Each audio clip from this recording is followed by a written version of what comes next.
In v dvorano prihaja predsednica Republike Slovenije, doktorica Nataša Pirc Musar.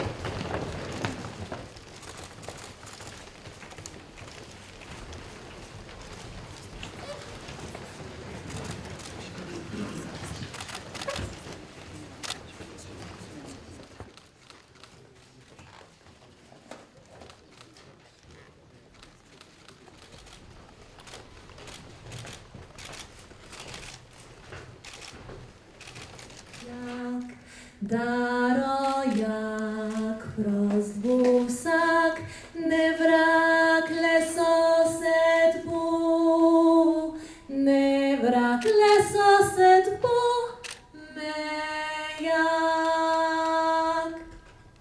Bomo tudi svečani primopredaji med sedanjim predsednikom Vrhovnega sodišča Republike Slovenije, magistrom Damjanom Florjančičem in novim predsednikom Vrhovnega sodišča Republike Slovenije, doktorjem Miodragom Đorđevićem.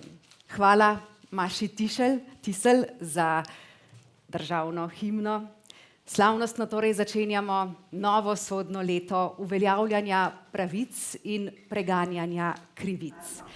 Sledijo namreč slavnostni trenutki predaje predsedniške verige, ki simbolizira funkcijo predsednika Vrhovnega sodišča.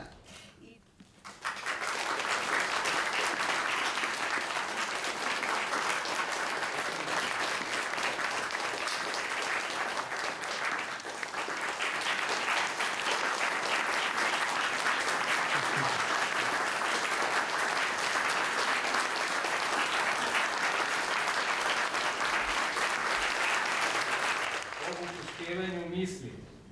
Če želiš aktivno sodelovati v vsakdanjem življenju in prinašati svojo energijo v spremembe svojega okolja.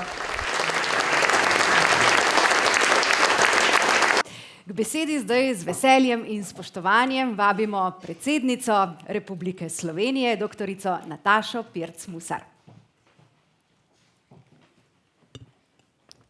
En lep dober dan vsem skupaj. Spoštovani predsednik Vrhovnega sodišča, magister Damjan Florjančič, spoštovani novoizvoljeni predsednik, dr. Miodrag Đorđević, sodnice in sodniki ter ostali visoki gostje. V čast mi je, da danes ob tem za vas pomembnem dnevu, ko si vsako leto znova zastavljate cilje in usmerjate pričakovanja za delovanje sodstva, stojim pred vami kot prva predsednica Republike Slovenije.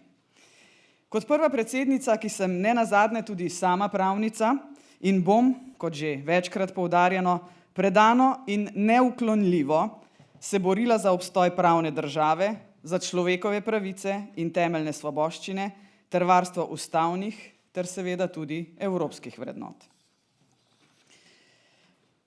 Žal k vam prvič prihajam v zasodni sistem težkih časih.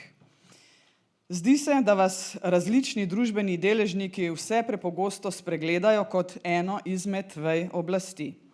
Kot avtonomno in neodvisno vejo, ki mora v sistemu zavor in ravnovesij zavzeto paziti, da ostale oblasti in posamezniki delujemo znotraj meja, ki nam jih določajo ustava in zakoni.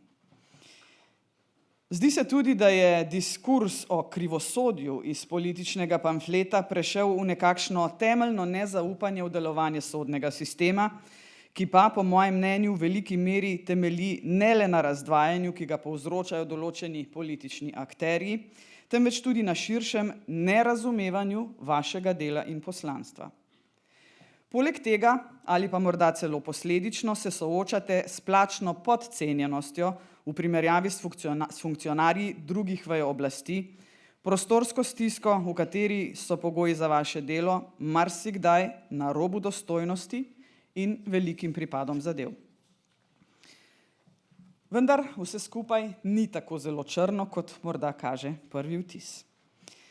Malce bolj poglobljen pogled v zadnje objavljeno letno poročilo za leto 2021 pokaže, da se je število sodnikov na 100.000 prebivalcev znižalo, pri čemer pa nadaljnje nižanje števila ob uvajanju vedno novih pristojnosti in hkratnemu manjkanju proračunskega financiranja drugega sodnega osebja, ki bi moralo biti sodnikom v podporo, pravzaprav sploh ni mogoče.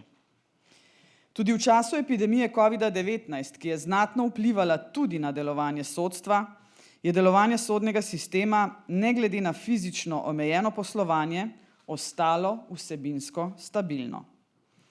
Število nerešenih zadev kljub manjšemu številu sodnikov pada, nekaj dodatnega truda pa bo treba vložiti pri povprečnem času trajanja postopka. Zaradi vsega omenjenega se mi zdi zelo pomembno, da čim prej po prevzemu funkcije opravim pogovor s predsednikom Vrhovnega sodišča, magistrom Florjančičem, in želja je bila očitno obojestranska, saj me je sprošno po najinem pogovoru celo prehitel. Na skupnem srečanju sva dodobra prevetrila vse dileme, s katerimi se sodstvo sooča, in s ponosom vam lahko povem, da so bili najini pogledi zelo podobni. Verjamem, da je sodnikom prav zaradi specifičnosti nalog, ki jih opravljate in ne smejo biti odvisne od vsakokratne oblasti, treba ohranjati trajen mandat. Vendar na drugi strani ne verjamem, da bi tako imenovana poskusna doba pomenila pomemben doprinos za krepitev zaupanja v vaše delo oziroma za vašo strokovnost. Vzvodi za nadzor nad vašim delom so namreč že vzpostavljeni, treba pa jih je zgolj dosledno spoštovati in seveda izvajati. S predsednikom Florjančičem sva govorila tudi o prenosu pristojnosti imenovanja sodnikov rednega sodstva z Državnega zbora na predsednico republike. Zagotavljam vam, da bi to svojo nalogo oziroma vlogo opravljala z veliko odgovornostjo in častjo, vse z namenom, da bi bila politizacija sodstva seveda čim manjša. Tudi skupina GRECO, ki deluje pri Svetu Evrope, posebej opozarja, da je treba postopek imenovanja vrhovnih sodnikov v Sloveniji spremeniti tako, da bi se kar najbolj zmanjšala možnost političnega vplivanja. Vaša domača naloga za leto 2023 je torej tudi v tem, da poskušate državljankam in državljanom, prebivalkam in prebivalcem Slovenije, na kar se da poljuden, a še vedno strokoven in dostojanstven način čim bolj približati svoje delo. Sodbe, ki jih pišete v dobesednem in metaforičnem smislu, so v prvi vrsti namenjene ljudstvu in ljudje so tisti, ki jih seveda morajo razumeti. Z razumevanjem pa raste tudi zaupanje. Žal težko pridobljena in zelo lahko hitro izgubljena vrednota. Spoštovane sodnice in sodniki, spoštovani gostje.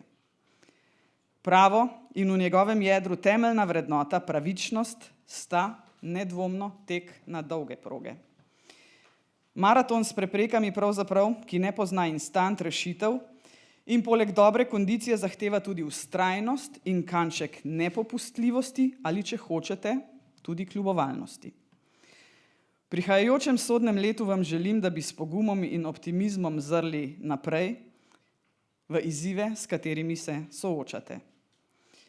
Naša ustava v 125. členu določa, da ste sodniki pri opravljanju svoje funkcije neodvisni.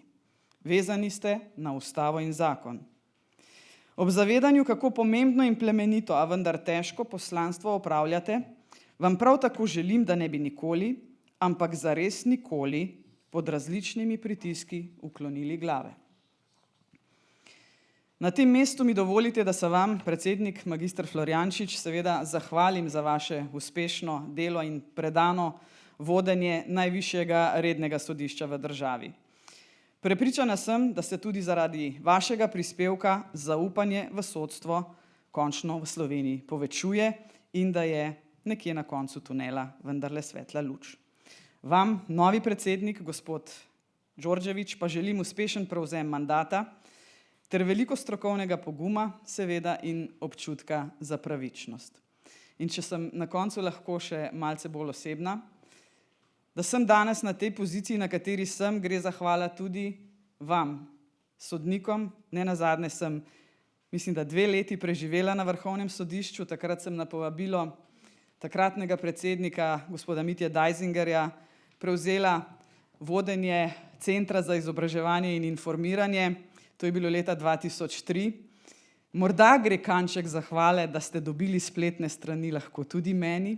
Gospod Đorđević se verjetno spomni, razprav na evidenčnem oddelku Vrhovnega sodišča. Takrat ste bili, mislim, da namestnik legende gospe Alenke Jelenc Puklavec. In ja, čeprav je bil internet dan v splošno rabo leta 1995, ga je sodstvo vendarle dobilo potem leta 2003, konec leta 2003, in od takrat dalje napredujete tudi na področju digitalizacije. Prav je tako. Lepe spomine imam tudi na Rada Brezovarja, danes generalnega sekretarja, sva skupaj orala ledino informatizaciji vašega sodnega sistema. Želim, da boste na teh temeljih, ki smo jih skupaj gradili, naredili slovensko sodstvo še boljše in da boste res, pa naj se malce pošalim, sodniki kot se šika in sodnice, da se vas bomo bali, ampak da boste vseeno na koncu pravični in pošteni. To od vas pričakujemo. Srečno. Hvala lepa.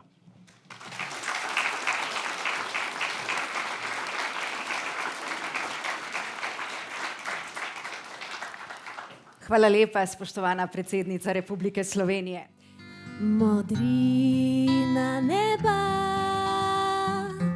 bil je oblak in vsak nov dan nikdar ni enak. In v sebi pomislim, kako lep je ta svet.